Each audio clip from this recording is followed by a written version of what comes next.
Inkonzo yethu yasekuseni sizoyiphathelwa ngumfundisikazi inkosi Mbusisi. Amen.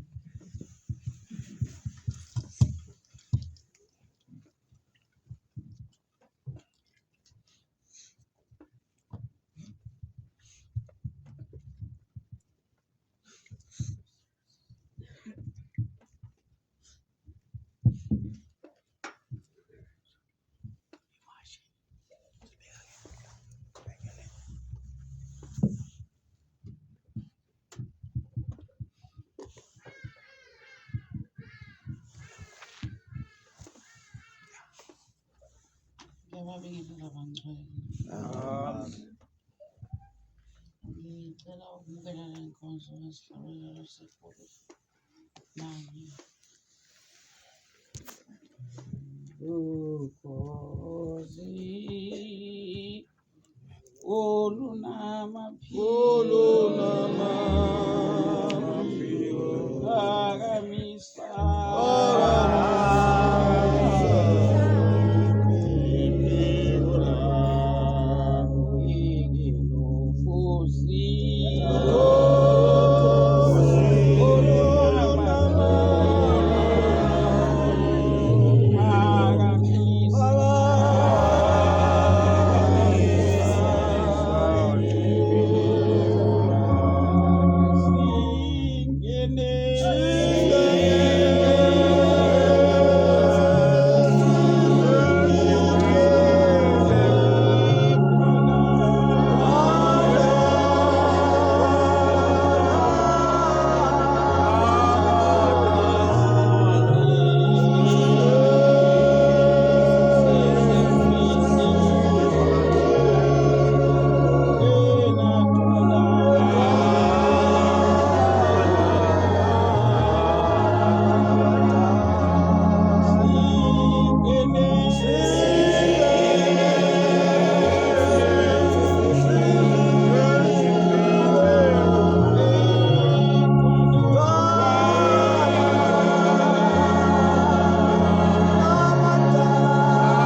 ngiphethe inkosi inkulu yasePhakameni. Ngiphinde ngibonge esihlalweni sobukhosi lapho bekuthiwe makubhekwa kwase kuyabonakala ukuthi ngifanele nami ukuthunywa. Isihloko sithi khumbula ikhaya ovela kulona. Khumbula ikhaya lakho owavela kulo. Ngithi-ke bantwana basePhakameni, kuyisabatha imini eyingcwele engangcweliswanga umuntu, eyangcweliswa nguJehova. Uma ngizothi khumbula ikhaya lakho ovela kulo, nami futhi ngiyazibala kulokho ukuthi uNkulunkulu sengathi angangenza nami ngilikhumbule ikhaya engavela kulo, ngoba leli khaya esilithandayo yikhaya esingavelanga kulona, kodwa ikhaya kufanele silithande ileli esavela kulo, ngoba lona limi ngokunaphakade. Bantwana basePhakameni, angazi ukuthi bangakhi abantu abathi uma behluphekile babalekele kuJehova, abamemezayo bamemeze lolu khozi olungaphika ukuthi liphakamise amaphiko abo ukuze bakwazi ukungena. Asazi ukuthi bangakhi, kodwa uJehova uyazi ukuthi bangakhi abantu abashoyo ukuthi lolu khozi aliphakamise amaphiko, labo abashoyo ukuthi abanayo enye inqaba ngaphandle kwaJehova. Ithi-ke bantwana basePhakameni, sekuyisikhathi lapho ekufanele khona ukuthi lokhu esasikubukela phansi uma sitshelwa khona lokho sesikubukele phansi sikuthathe njengento into nje esahlaya, kodwa kuyinto ekufuneka ngabe siqale ngayo kuyinaka, ngoba ukukhumbula ikhaya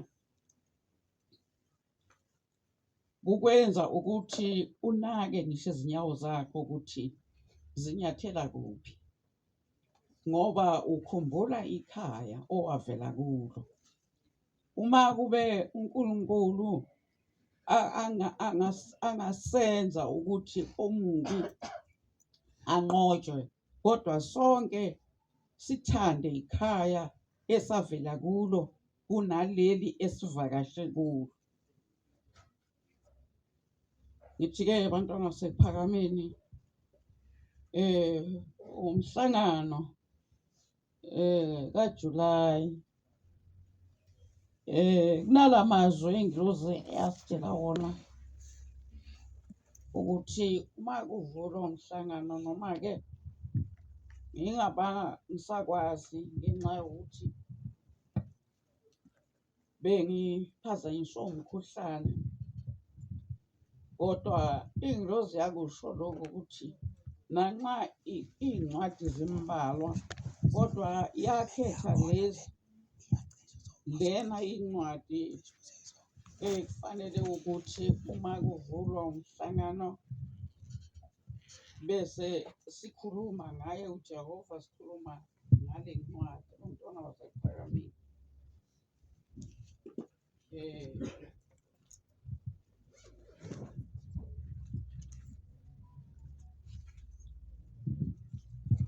le ncwadi bantwana basePhakameni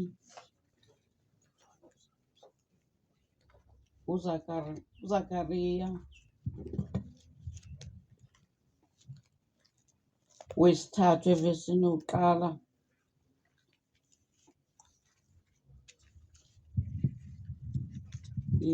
siphelela lapha,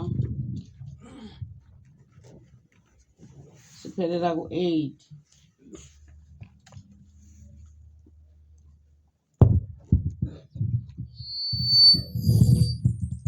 Incwadi kaZakhariya wesithathu kusuka evesini lokuqala kuya kwelesishiyagalombili. Wayesengibonisa uJoshuwa umpristi omkhulu emi phambi kwengelosi kaJehova, noSathane emi ngakwesokunene sakhe ukumelana naye. UJehova wathi kuSathane, uJehova uyakukhuza, Sathane. Yebo, uJehova olikhethile iJerusalema uyakukhuza. Lo akasiso isikhuni esophulwe emlilweni na? UJoshuwa wayembethe izingubo ezingcolileyo, wayemi phambi kwengelosi. Yathatha yasho kwababemi phambi kwayo, yathi, mkhumuleni izingubo ezingcolileyo. Kuyena yathi, bheka, ngidetisile kuwe ububi bakho, ngiyakukwembathisa ezobukhosi. Ngase ngathi, mababeke isigqoko esihlanzekileyo ekhanda lakhe. Base bebeka isigqoko esihlanzekileyo ekhanda lakhe, bamembathisa izingubo ingelosi kaJehova isemi khona. Ingelosi kaJehova yagomela kuJoshuwa yathi, usho kanje uJehova Sebawoti uthi, uma uhamba ngezindlela zami, ugcina inkonzo yami, uyakwahlulela endlini yami, ugcine namagceke ami, ngiyakukunika ukuba uhambe phambi kwalaba abemi lapha. Ake uzwe, Joshuwa mpristi omkhulu, wena nabangane bakho abahlala phambi kwakho, ngokuba bangabantu abayisibonakaliso. Bhekani, ngiyakuveza inceku yami uHlumela. Amen.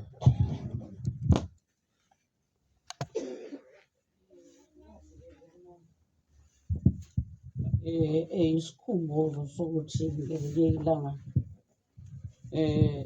uNkulunkulu wake wasithumelela nathi ingelosi.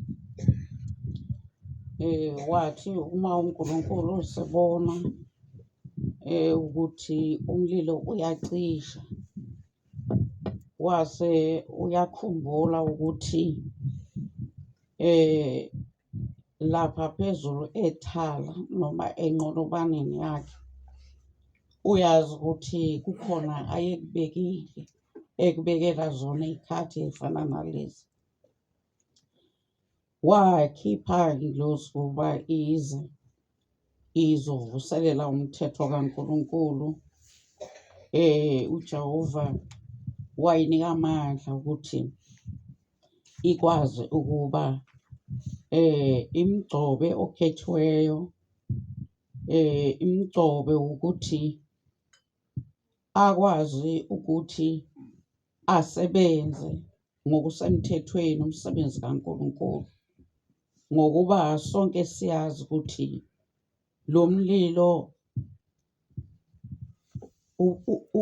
uke wacisha, wajabula omubi, wabona ukuthi ngempela umshayile uJehova nenceku yakhe uShembe, ngoba kwakumcasula ukuthi esesebenzile esesebenze kuwo wonke amabandla, sebevumile ukwenza intando yakhe, kodwa bese kuba khona lona ekuthiwa nguShembe yena ongavumi ukuthi athathe umthetho wakhe.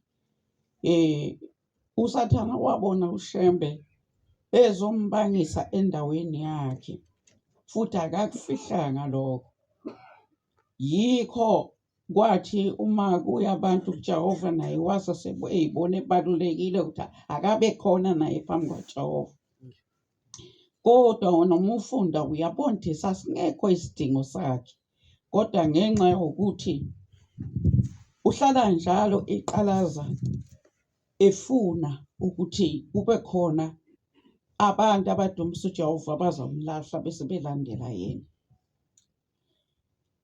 Ngithi-ke bantwana basePhakameni,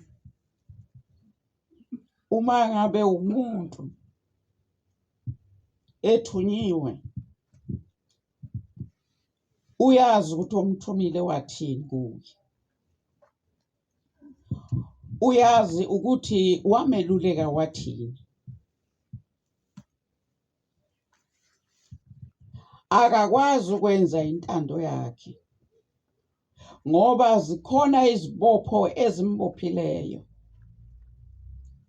zomthetho kaNkulunkulu ukuthi akanawukwenza okungafuna uJehova. Akanawubizwa ngomgcotshwa kaThixo kodwa enze okufunwa nguSathane. Uma ngabe lezi zambatho lapha uZakhariya akhuluma ngazo wazembeswa ngabantu, unikezwa umthetho wabantu. Awunawo umthetho kaNkulunkulu ngoba awumbeswanga ngezwi lakhe kodwa wambeswa ngabantu. Uyohlala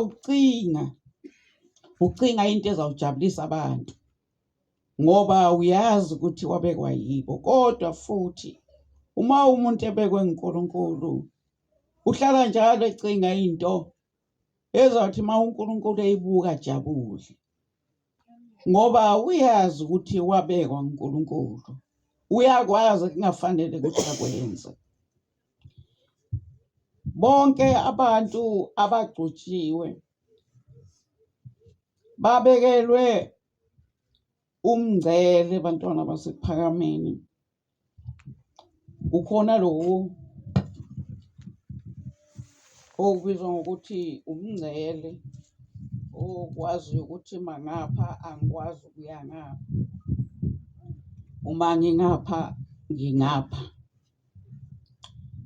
Ngithi-ke bantwana basePhakameni, uma ngabe uNkulunkulu ubeyosithanda nathi bangcwele sibe yibo abantu abakhumbulayo lapho abavela khona, abakhumbulayo kubo. Sizawuphinda futhi ufunde lapha uMalaki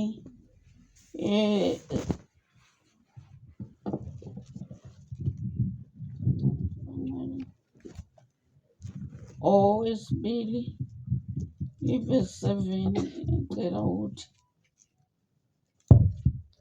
incwadi kaMalaki 7 uMalaki wesibili ivesi lesikhombisa. Amen. Ngokuba izindebe zompristi ziyakugcina ukwazi, kufunwe umthetho emlonyeni wakhe, ngokuba uyisithunywa sikaJehova Sebawoti. Amen. kepha nichezukile endleleni, nikhubekisile abanengi emthethweni, nisonakalisile isivumelwano sikaJehova, usho uJehova Sebawoti. Ngalokho mina nginenzile naba ngabadelelekileyo nabathotshisiweyo phambi kwabantu bonke, njengokuba ningagcinanga izindlela zami, kepha nikhethe ubuso emthethweni. Angazi-ke ukuthi-ke ukukhetha ubusa emthethweni kuchaza ukuthini, kodwa bangcwele la mazwi akhulumeka lapha asaqondene nabantu abasuke begcotshiwe nguNkulunkulu. Uthi-ke uma ekhuluma lapha uNkulunkulu uthi ngokuba izindebe zompristi ziyakugcina ukwazi kufunwe umthetho emlonyeni wakhe ngokuba uyisithunywa sikaJehova sebawuthi. Ngithi-ke abantwana basekuphakameni, le ncwadi ifakazela lena esibuya kuyo ekhuluma ngokubekeka komgcotshwa kaNkulunkulu owatholakala egcoke izinto ezingcolile, kodwa ngoba uJehova wayesemkhethile, uthi-ke abamkhumule lokho okungcolile, bamembese baze bamthwese nesigqoko. Uyaphinda uthi uma ngabe ugcine lo mthetho engunika wona, ngiyawukunika imvumo yokuba wahambe phambi kwalabantu abeme lapha. Ngithi-ke bantwana basekuphakameni, izindlela zimbili. Uma kuwukuthi ebandleni okulona ubekwe ngabantu, ngiyakuphinda futhi ukuthi uyokwenza okujabulisa abantu. Manje-ke lapha singamaNazaretha kaNkulunkulu siphoqekile ukuthi sifune lokho okuthandwa uNkulunkulu, ngoba leli bandla libangakhona ngentando yabantu, kodwa laba khona ngentando yomnikazi walo. Ngithi-ke abantwana basekuphakameni, iye ithi ingilosi uma esikhuluma ithi le ndoda lena yayisisebenzile, yayiseyithi yazibonga nayo njengoJehova ebonga ijabula uma eseqedile ukwenza izulu nomhlaba nako konke. Ithi-ke ingilosi wathi uma eseqedile wathi uyathokoza, wayeselungcwelisa usuku aqeda ngalo. Uthi-ke nayo le ndoda yajabula ngoba yangena emabandleni, yafike yayithola izihlalo enhlizweni zabantu abaphethe lapho, yazungeza yahluleka kushembe, kodwa kwaba khona ebatholayo esethumela bona ukuthi abayimele laphayana phambili, bayimele laphana kubaba mkhulu. Njengoba abantwana basephakameni siye sizwe sonke ukuthi ubaba mkhulu wahlukunyezwa umfundisi uMlangeni ayekade emshumayezile. Le ndoda yafike yahlala kuye umfundisi, yahlala kuye, yasebenzisa yena ukuthi alwe noShembe, ngoba kwayicasula ukuthi isisebenze yaqeda, phinde kube khona umuntu ozothi abantu abesaba uJehova. Kuze kube namhlanje alikho ibandla ungahamba uye kulo ongathola amazwi akhulunywa nguShembe athi mesabeni uJehova. Angeke wathole la mazwi atholakala lapha encwadini kaShembe kuphela. Alikho elinye ibandla othola kukhulunywa lenkulumo. Zonke izinto ezakhulunywa nguShembe ziye zibe ngathi yimfihlakalo abese bashiseka amabandla aphethwe ngisathane bashiseke ukuthi yena Lushembe wayekade yini engaze yena kukhuluma uJehova kuye. Ngithi ke abantwana basekuphakameni uShembe uthi masesabe uJehova. Uphinda futhi uthi sihloniphe abazali bethu. Uthi uma ngabe sibahlonipha abazali bethu siyokwandelwa yinsuku zokuphila phansi kwelanga ngoba sihloniphe abazali bethu. Kodwa kwamanye amabandla ayikhulunywa leyo bantwana basekuphakameni. Kodwa kuleli bandla likaNkulunkulu sikunikiwe ukuthi sifundise abantu. Abantu batsheliwe insizwa zakuleli bandla zitsheliwe ukuthi akukho kuyomukeleka phambi kweJehova uma ngabe ungabahloniphi abazali bakho. Akukho yokwenza kulunge uma ngabe ungabondli abazali bakho. Ngithi ke bangcwele ungahamba konke lamabandla angeke ukuthole lo mthetho onjalo. Ngithi ke abantwana basekuphakameni sisenyangeni yomhlangano. uNkulunkulu wasikhetha ukuba sibe isizwe sakhe.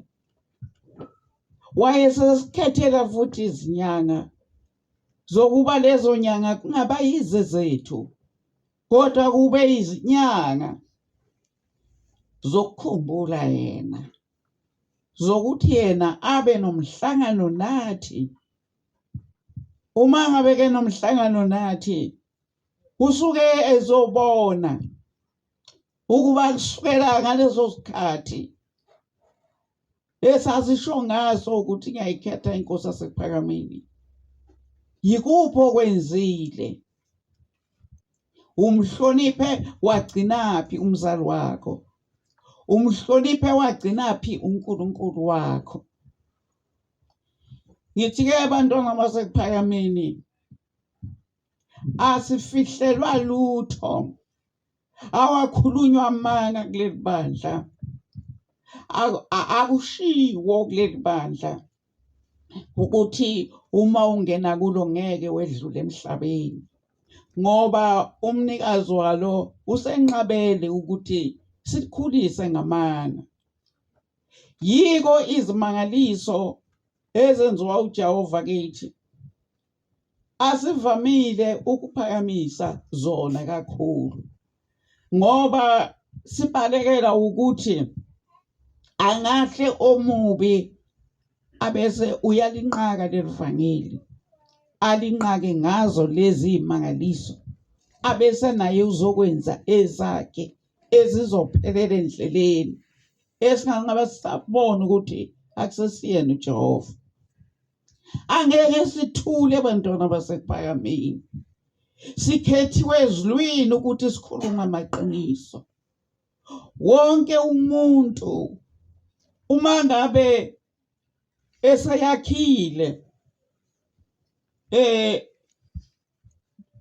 eseyakhile noma uNkulunkulu eyakhile inhlangano yakhe ngaye, kodwa umlando uyadingeka.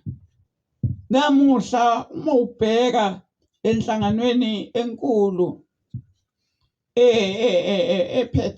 beyiphethe izwe, uma ungabuka owayengumengameli ubaba uZuma, kuze wena namhla lokhu usakhuluma nge-ANC ngoba uyathanda ukwazi ukuthi uqhamukaphi.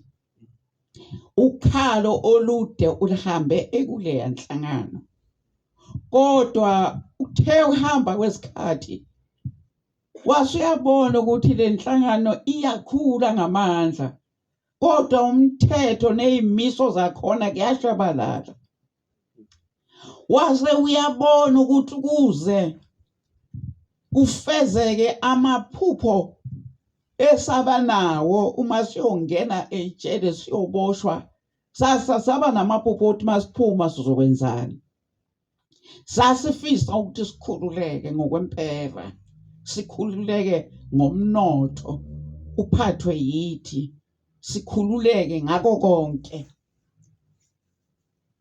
Wathi angabona ukuthi akusahambi kanjalo, izitha sezingenile phakathi kwethu, wase uyaphuma uma lapha eceleni. Uma ungake uyibuke kahle indaba yaZuma iyafana nalena esibhekene nayo.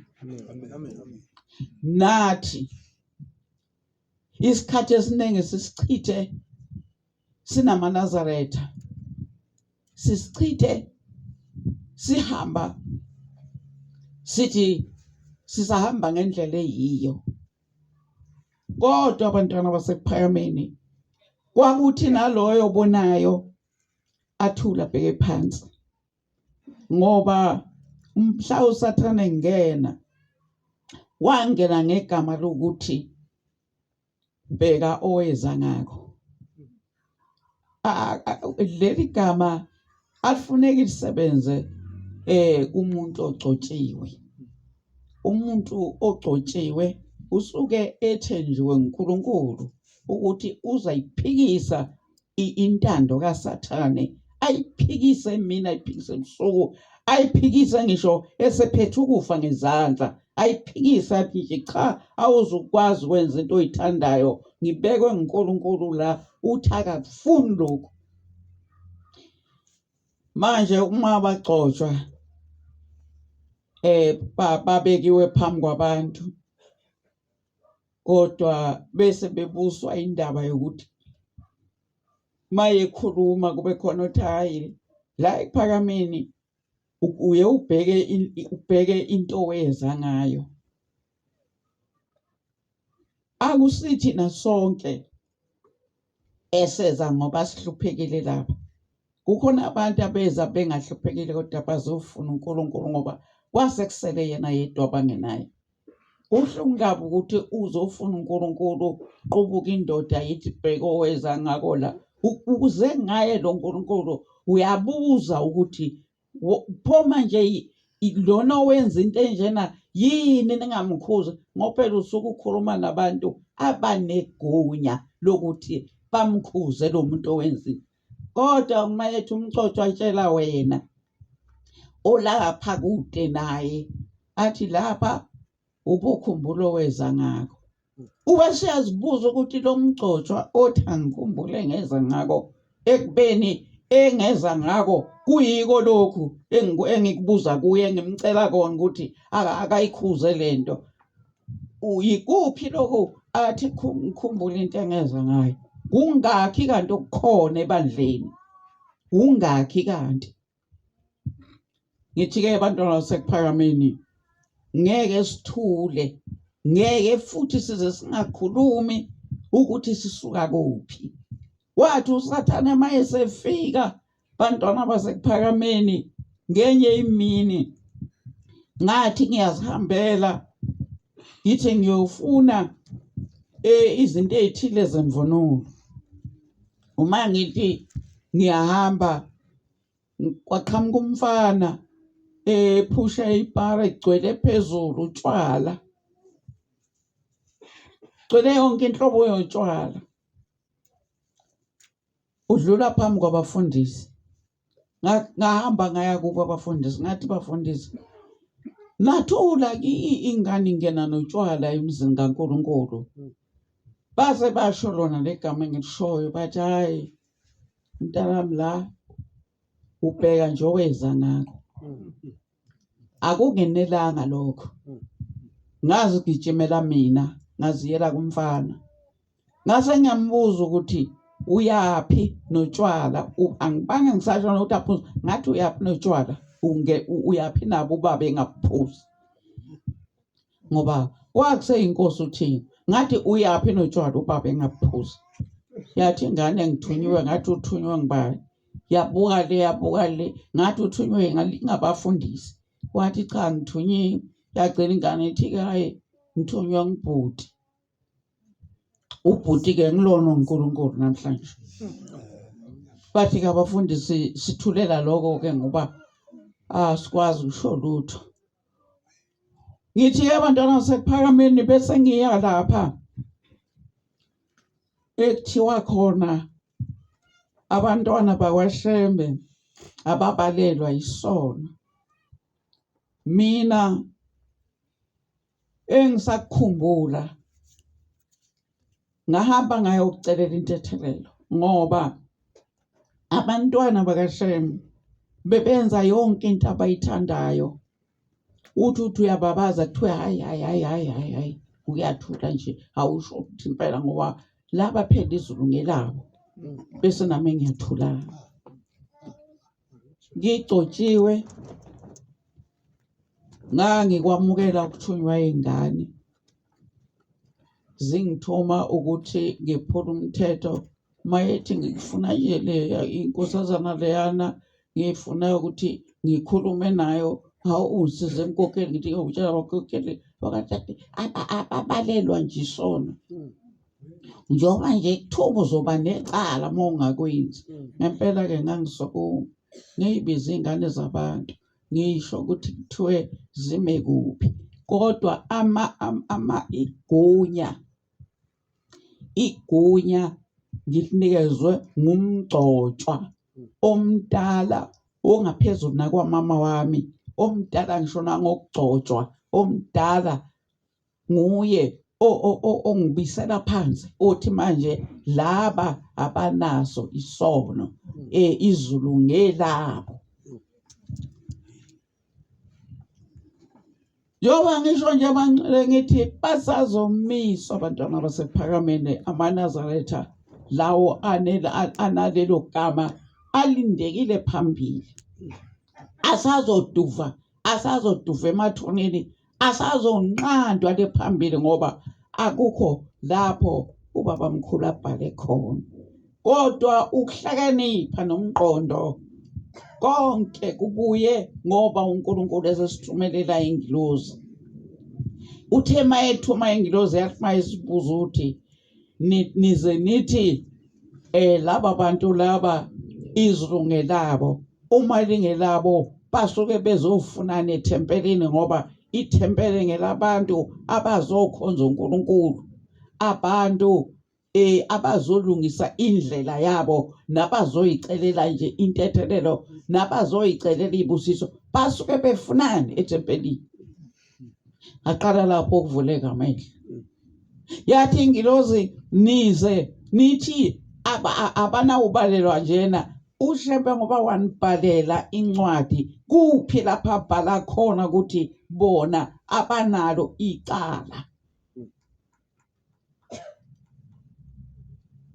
wathi kusukela manje funani izinto ezakhulunywa ngumprofeti kaNkulunkulu amen ningaphindi nifune imlando engamanga ningagxili kakhulu emsebenzini ningagxili emakhehleni nasezalukwazini ngoba nizoduka ngoba uma kuphakama ikhehla likhuluma ukuthi ngangikhona eGibisila ubaba wathi awukwazi ukulahla bakini wathi kufuneka wenze kanjani ngoba wena unaka abantu abakhulile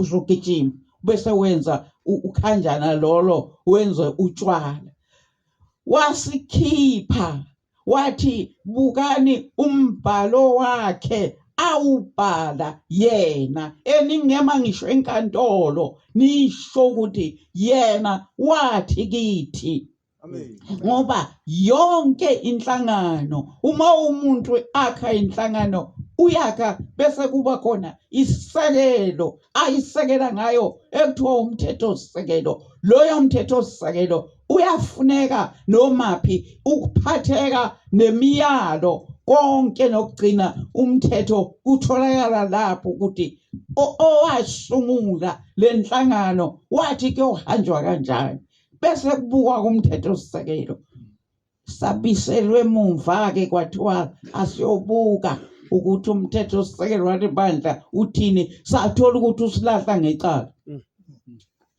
ushebe usidudulela kuJehova uthi asesabe uJehova uthi uma sigcine umthetho kaJehova siyongena emzini okhazimula phezu kwelanga nenyanga uthi niyongena ngoba nobe nigcine umthetho kaJehova saphunyulwa kanjalo bantwana basekuphakameni saphunyula ezalukwazini ezinamanga ngike ngezwa esinye ngashawa uvalo ngisilalela entshumayelweni ngithi bekukuseduze lapho nesikhumbuzo njengoba isikhumbuzo senkosi sesingasaziwa ukuthi sesigcinelwe emachibeni emizi yabantu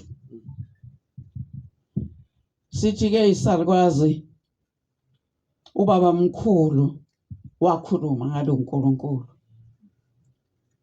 ngikhuluma into abanye abayibona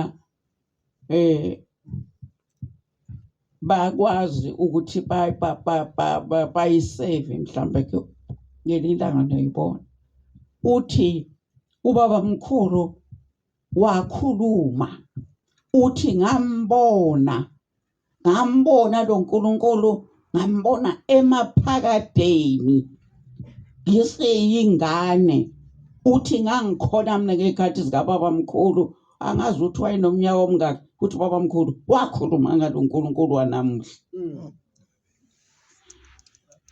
ngisho ukuthi ebangcwele ngambonga uNkulunkulu ngabonga ukuthi wasikhipha einganekwaneni wasibisela kuNkulunkulu ukuthi sibe semgangadweni nabantwana bethu sibe semgangadweni ukuthi siphokophele ukuthi uma ngabe sesiphela isikhathi sisuke nje sihambe abantwana basekuphakameni wonke umuntu uyajabula uma ngabe ebona inqola ifika isimusa ngasekhaya lapha ngwakhona kufanele ukuthi silithande ikhaya esavela kulo bangcwele ngoba ikhaya esavela kulo linoNkulunkulu wethu linobaba wethu linako konke esikudingayo siyohlala noShembe khona umprofeti kaNkulunkulu siyogcinwa uJehova khona kulelo zulu elikhanyayo elingakhanyiswa ngotshwala elingakhanyiswa ngambuzi kodwa elikhanyiswa ngomsebenzi elikhanyiswa ngokuhlonipha nokumazisa uNkulunkulu silelo bandla ke bantwana basekuphakameni zikhona izimangaliso uJehova zenzayo thina imangaliso ezikhona lapha imangaliso ezenziwa uJehova asinazo izimangaliso ezenziwa ngamadlozi noma ezenziwa izangoma uNkulunkulu wethu uyakhanya uNkulunkulu wethu asinamahloni njoba singenamahloni ngaye lapha nje asinawo amahloni phambili kulo uNkulunkulu sisibandla kodwa ithengi loze leli bandla liyisikolo sokufundela ukungena ezulwini asisibo nje abantu abalinde ukuthi sibonakale siba rich lapha emhlabeni nanxa nako singajabulela masikunikwa uNkulunkulu ngoba akufanele sihlupheke ngoba singaphansi kwamaphiko akhe kodwa indaba yethu ayipheleli lapha kulelizwe, ayipheleli lapha kulelizwe. Indaba yethu ihamba ngolayini kaNkulunkulu kusukela manje sisaphila kulezwe sisalindile.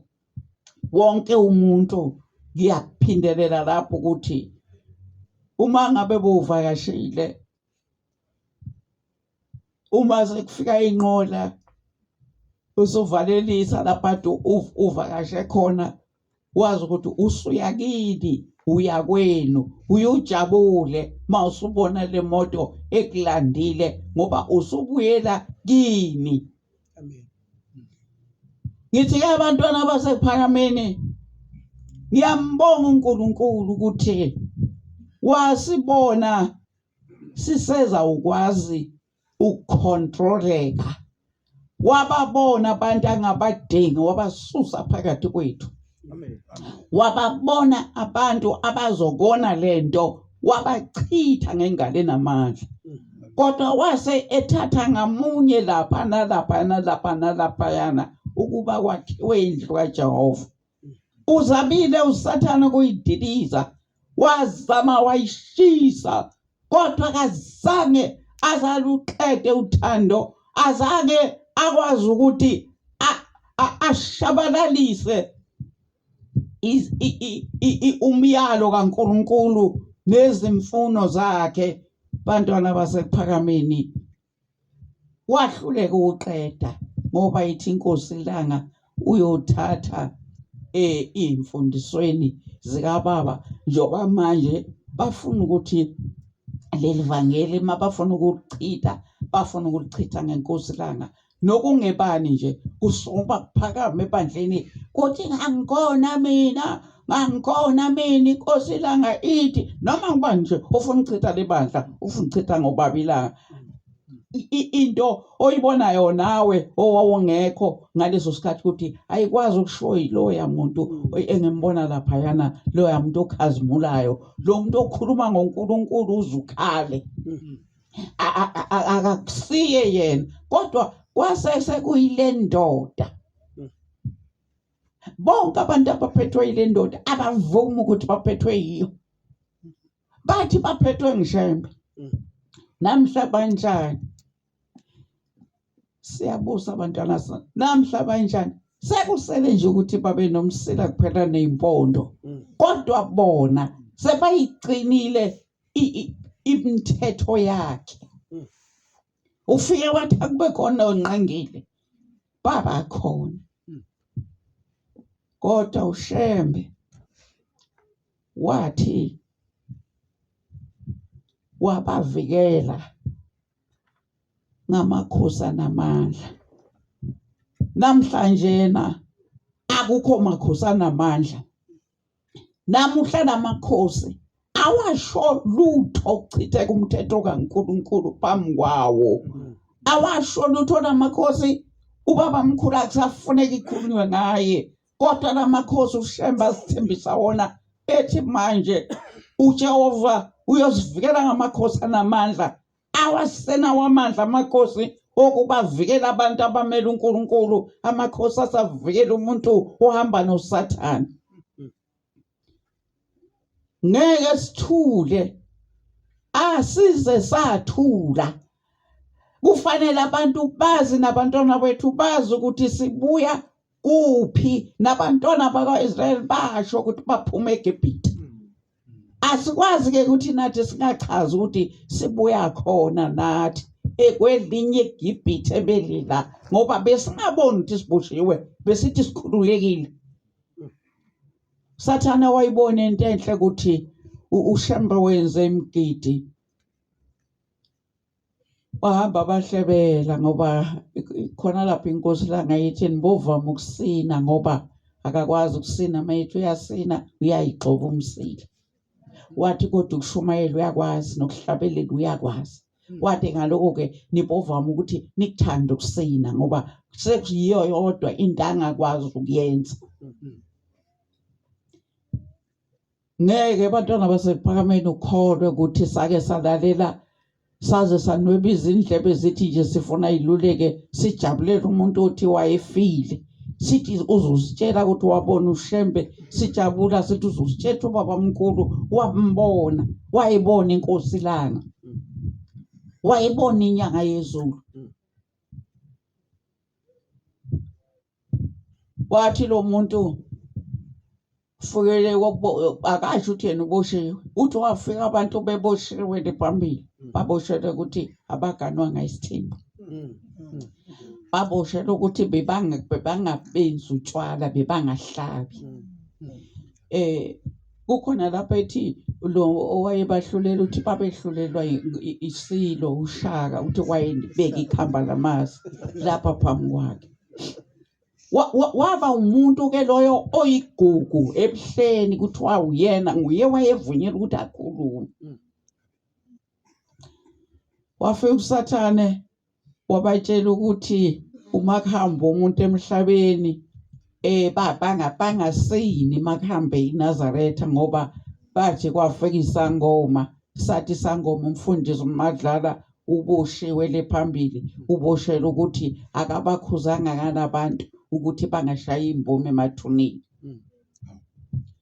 kodwa ngoba into ekhandwe ngisathana ngibabona manje sebayayishaya ngoba babona thina singumkhumbi wezulu babona ukuthi bayezwa abantu bebonga bathi asikaze sibabona abantu abakuhleni kangaka asikaze sibabona abantu abanjena ngoba ngisho makuthiwa kuhanjiwe kuthiwa kunomuntu ohamba bayasibona abantu ukuthi sihlukile thina amen asikule lezidwaba namabhisho siyakuleli uShembathi kuyongena bagcina umthetho kaJehova amen uShemba ngafika bhale phansi athi abantu bayongena ngomgidi kuqhamuka isangoma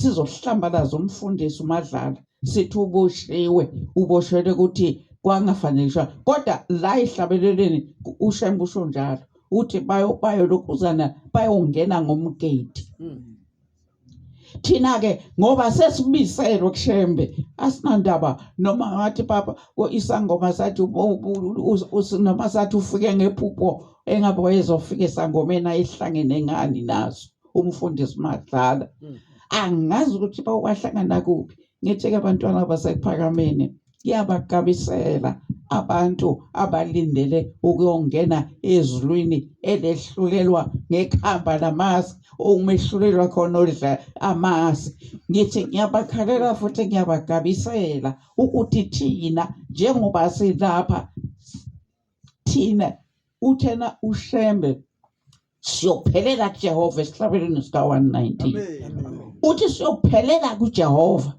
akasho ukuthi siyophelela emadlozini akuzange nje uShemba kakhuluma ngisho nangobaba mkhulu bethu ngaphandle kokusifundisa ukuthi sibanikelele akaze nje asho lutho ngiyambonga uNkulunkulu wasePhakameni ngiyambonga abantwana basePhakameni ngithi noma ngabe mhlambe kukhona nje ke okusasidlula kodwa ngithi thina asibo labo abazoba nje asenazi izindlebe zokudlala angeke sidonswe ngezindlebe siwelisa umfula wasehuze angeke sibanjwe ngezindlebe sizohamba nje nengilozi zikaThixo zisibambe ngesandla ziyosikhumbisa lapho uNkulunkulu asilungiselele khona amen saphuma kuleli zulu ekuthiwa kufuneka ube nezindlebe eziphephizelayo ngoba kuthiwa lezi ndlebe ziyokusiza emfuleni osehuze noma ungawugcinanga umthetho kaNkulunkulu kodwa uShemba uthena ukhona abayothi hayi wenkosi yakhe ungayiphenye yami incwadi inkosi ebusisene kuswini amen